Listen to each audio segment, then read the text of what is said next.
n b'i fo ka segin k'a fɔ maliyɛnw ɲɛna u ka zana dɔ bɛ yen ko faransi teri tɛ faransi la mais laɲini ale b'a ka hakɛ de ɲini a ka intérêt ale b'o de ɲini Macron ka nali a tɛ ka na bɔ Mali la a tɛ ka na bɔ Mali la i bɛna faamuya ni nali mɔgɔw bolo ko kura don mais anw b'a kalama a mɛnna Faransi ninnu n'u ɲɔgɔnnaw ani États-Unis olu présidents u tɛ wuli ten ka taa yɔrɔ la o i ye convoi ko kuma mun mɛn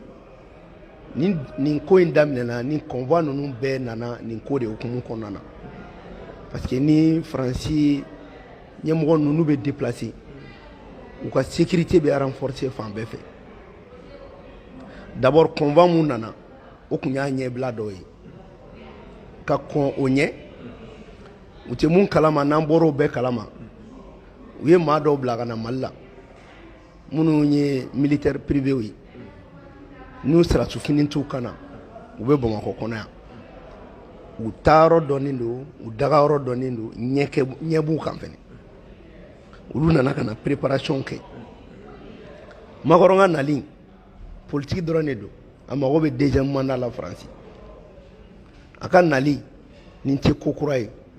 diɲɛ dugu o dugu a kɛra Amérique ye a kɛra Faransi ye ni san bɛna kun cɛ u ka armée dagalen bɛ yɔrɔ min na u bɛ taa b'o la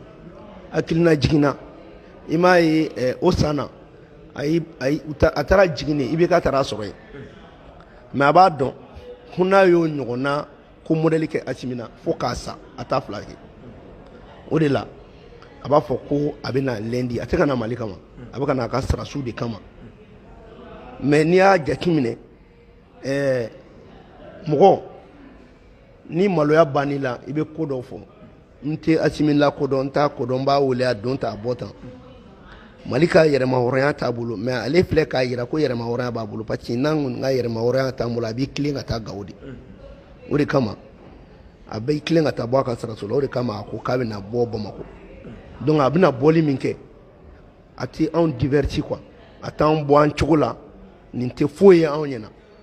il faut que Macron n'a nɔfɛ mɔgɔw k'a faamuya ko anw bɛ wagati kɔrɔ minnu na u ye maa minnu mara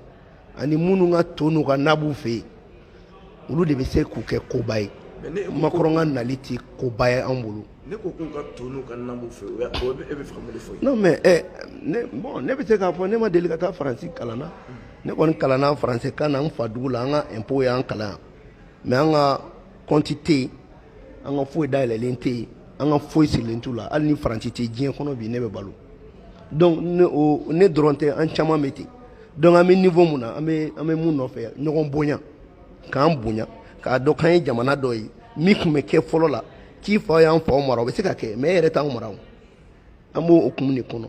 tiɲɛ don olu fara a jɛlen don anw fara a finnen don mais an bɛɛ ye kalan kelen kɛ an bɛɛ kodɔn dɔ b'an bɛɛ la sisan donc mɔgɔ si tɛ se ka mana biri mɔgɔ da la donc a ka nali maliyɛnw kana nin kɛ koba yɛrɛ ye i b'a bila minɛn fila de kɔnɔ a tɛ ka na Mali kama a tɛ ka na transition kama a tɛ ka na k'a ye Asimi reconu yɛrɛ mais a bɛ na parce que a bɛna bɔ a ka sirasiw la a b'a ka électorat de défend parce que n'a ma nin kɛ a tɛ passer a bɛ na fɛnɛ parce que a ye ko dɔ k'a ka sirasiw la diɲɛ kɔnɔ mun ɲɔgɔnna man kan ka kɛ le fait que Choguel ye kuma min fɔ abandonné en plein vol ka janfan kɛ i b'a dɔn fɛn dɔ bɛ mɔgɔ t'o faamuya diɲɛ sirasiw bɛɛ bɛ fani ba la diɲɛ sirasiw bɛɛ bɛ ɲɔgɔn bonya diɲɛ sirasiw bɛ ɲɔgɔn ka éthique fɛngɛ donc a ye minnu kɛ a bɛ k'o de rattraper donc a kana kɛ mɔgɔw kɔnɔ k'a bɛ ka na Mali kama filanan a y'a yira de k'a fɔ tiɲɛ na hali ni bɛna Mali la Asimi ni IBK tɛ kelen sinon a tun b'i tilen ka taa Gawo k'a k'a sɔrɔ yen n'an ka politique mɔgɔ dɔ tun don o tun bɛ taa donc e bɛ fɛ k'a fɔ IBK waati min na a taara Gawo a taara sɔrɔ yen donc IBK siranya de y'a bila n'aw walima a y'i yɛrɛ bila u ka jɔnya minɛ de kɔnɔ. non o tɛ c'est à dire n'i ka wari bɛ Faransi ou bien e jarabilen bɛ Faransi la e bolo ko n'olu tɛ k'i tɛ kɛ fɛn ye i b'i yɛrɛ t'u bolo cogo dɔ la o donc dɔw yɛrɛ bolo ko an b'an yɛrɛ kɛ ko k'an ja non mais bɛɛ n'i ka tabiya de don e bɛ se k'i ka du tabiya bila cogo di ko parce que ko nin bɛna fɛn dɔ k'i la alors que diɲɛ kɔnɔ jɛ dɔ bɛ yen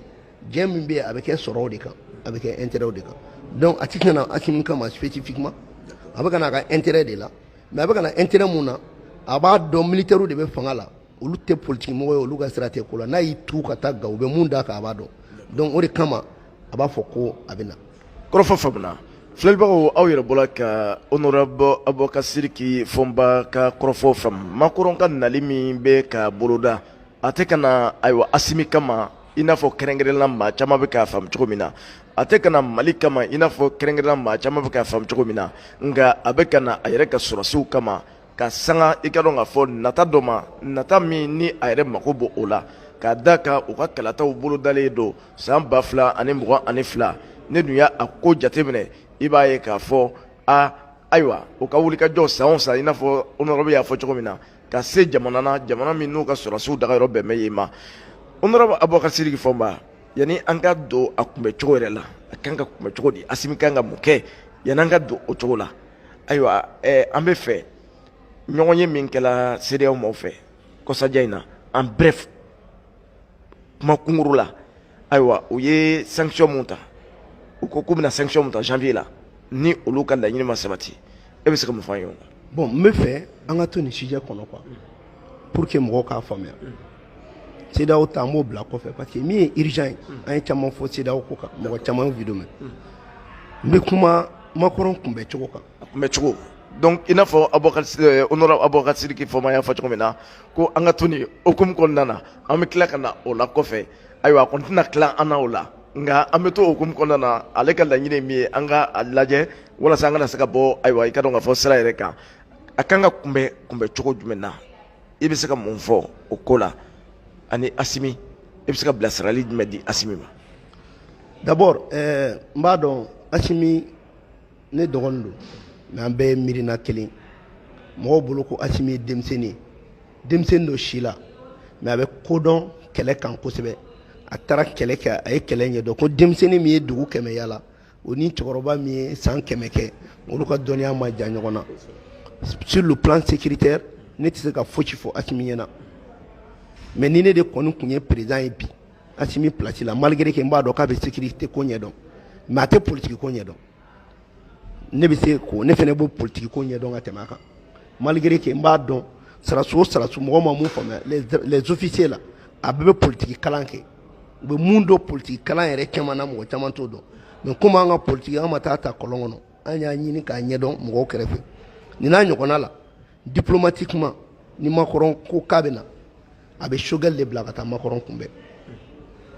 n'a nana a bɛ to Kuluba de ni Macron bɛ taa min fɔ Kuluba a b'o kɛ n'a tɛ taa mun kɛ Kuluba a b'o o y'o bannen maintenant n'a kan ka taga Gao en la matière hali Choguel tɛ taa o la ministre foyi tɛ taa accompagner mais u bɛ disposition militaire ta pour que a bɛ taa dugu min na o gouverneur k'a reçoit min bɛ kɛ o ka kow ɲɛ na parce que a mana Mali kama a mana Mali ka intérêt kama a mana ko parce que ko an bɛna kuma dɔ de fɔ ɲɔgɔn ɲɛna sur le plan diplomatique kɛlɛ min b'an ni ɲɔgɔn cɛ an b'a ban cogo di a mana o kama bon n'a nana o kama n'a bɛna o kuma dɔ fɔ nin senfɛ a bɛ taa fɔ Asimi ɲɛna Kuluba de n'a bɔra Kuluba fɛnɛ n'a bɛ taa Choguel de bɛ taa bila aéroport la a banna kuma wɛrɛ tɛ yen bon kuma an da tɛ don kuma wɛrɛ la i nana i bɛ taa b'i ka armée la o ye tiɲɛ bon i b'a dɔn mɔgɔw bɛ kuma dɔw fɔ dɔw yɛrɛ bolo ko n'a nana ko Asimi kan ka kɛ non c'est très simple Asimi tɛ bɔ a nɔ la Asimi y'i bila maliyɛnw ka golo min na a y'a bila a bɛnbaw ka golo min na a bɛ t'o golo de kɔnɔ fo nin ka kɛ sababu ye tubabuw yɛrɛ ka farafin bonya parce que ale ka bonya de b'o kɔnɔ et il n'a pas le droit k'a fɔ ka divertissement dɔ kɛ k'a b'a kɛ ko u kana nɛgɛ diplomatie foyi kana to k'a yɛrɛ kana cɛ kunbɛn tarmac kan tapis rouge kan non foyi Macron est politique Choguel est politique les réponses se font par politique et lui il n'a pas reconnu Asimi comme président mais a bɛ taa reconnu palais de la Asimi tɛna n'a kunbɛn Choguel de b'a kunbɛn k'a accompagner ka taa Asimi fɛ yen n'u tilara a bɛ au revoir d'a ma mais au-delà je sais que militaires disposition sécuritaire ta parce que a b'u kɔnɔ fɛnɛ ko an bɛ na k'u bɛ don ten ka bɔ ten d'autres pans o ye réception ye mais d'autres c'est de renforcer ka dispositif sécuritaire kɛ kosɛbɛ ka dɔ fara vigilance kan parce que u ka mɔgɔ minnu kelen-kelennaw bɛ yan ni tubabuw nana nin modèle la mɔgɔw bɛ jateminɛ de kɛ ko makɔrɔ bɛ ka na mais ani min bɛ na ani min bɛ don duguma ani miirina mun b'a la f'o de ka kunbɛn o kunbɛn cogo n b'a dɔn militaire b'o kalama fɛn caman bɛ yen n tɛ n da don o la mais n bɛ maliyɛnw rassurer ko hali a b'u kɔnɔ k'u bɛ ka plan o plan da l'agence nationale de la sécurité d'État olu tilara u surveillen don de près u ka fɛn bɛɛ jateminɛlen don parce que c'est que les gens n'ont pas compris tout dérément minɛn caman nana Mali la min b'a to olu tun bɛ baara minnu na u ka baaraw fana ɲɛdɔnnen don donc a bɛ kɛ mɔgɔw kɔnɔ ko Assimi sigilen don k'a to ten donc a sigilen tɛ ten mais aux dispositions sécuritaires talen don n b'u rassurer o kan fɔlɔ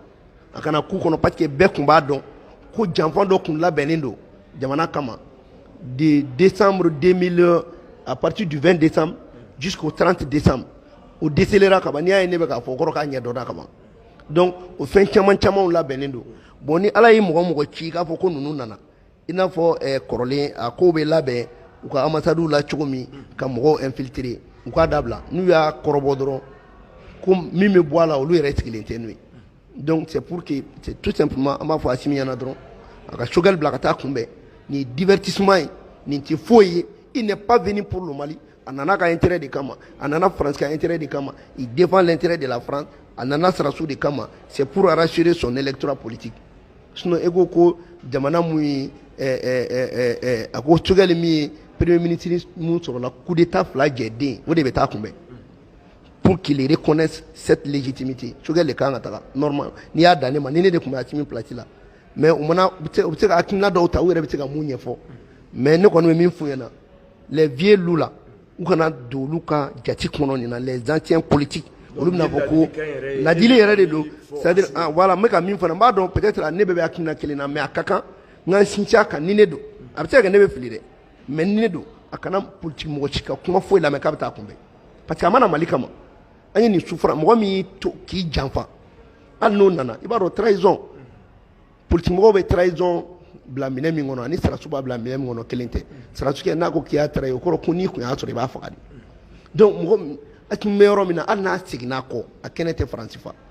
donc yɔrɔ seginko kuma kɔni t'a la an b'o assurance di mɔgɔ ma an tɛna segin an kɔ dɛ dɔw de bɛ fara nin ko kan maliyɛnw sago de bɛ kɛ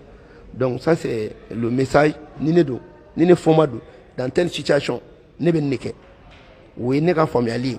o ye ne ni n ka ko taabolo ye n bɛ sécurité renforcer kosɛbɛ n bɛ Choguel bila ka na kunbɛn n'a bɛ taa kuma min fɔ a b'o fɔ Kuluba n'a bɔra Kuluba an bɛ au revoir di n'a ye au revoir di yen nɔ n'a bɛ taa Gao hali Choguel tɛ tugu a kɔ a mana taa Gao nous avons un gouverneur à Gao o de b'a reçoit n'o y'a reçoit u kan ka ko minnu kɛ u bɛ armée fɛnɛ u bɛ sécurité renforcer a taga yɔrɔ la pour savoir pour que ka infiltration bɛɛ maîtriser et puis ka sécurité renforcer Bamako parce que nin n'a modèle la n'u nana u b'a fɔ k'a bɛ ka taa Gao olu bɛ sécurité renforcer o b'a sɔrɔ u bɛ yan sécurité affaibli min kɛ ils profitent donc o bɛɛ faamuyalen don n b'a dɔn Assimi ninnu bɛ nin bɛɛ ɲɛdɔn mais nin kun ye maliyɛnw k'a faamuya ko nin fɛnɛ n'i y'a ye ne bɛ nin fɔ à ce stade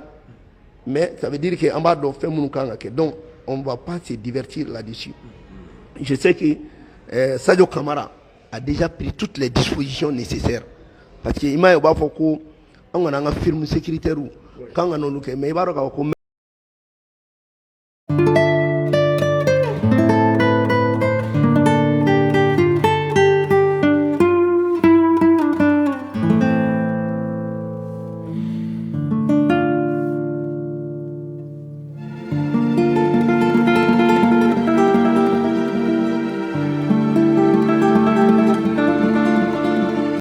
je crois que b'a sɔrɔ ale yɛrɛ miirina dɔw ta mun bɛ ne ta sanfɛ mais a mana kɛ cogo cogo n'anw bɛ kuma